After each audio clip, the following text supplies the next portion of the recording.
तुम्हें मुझे याद रखना होगा, क्योंकि अगर तुम मुझे भूल गए तो मैं हमेशा के लिए खो जाऊंगा। नहीं, मैं तुम्हें कभी नहीं भूलूंगी। ज़रियाब ने एक आखिरी नज़र डाली और फिर धुंध में तहलील हो गया। माहनूर ने आंखें खोलें तो वो अपने बस्तर पर थी। सब कुछ ख्वाब की तरह लग रहा था, मगर उसके हाथ में एक पुराना लाकड़ था, वही लाकड़ जो उसने ज़रियाब की गर्दन में देखा था।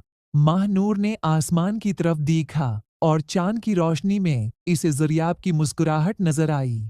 वो जानती थी कि वो कहीं न कहीं हमेशा उसके साथ रहेगा।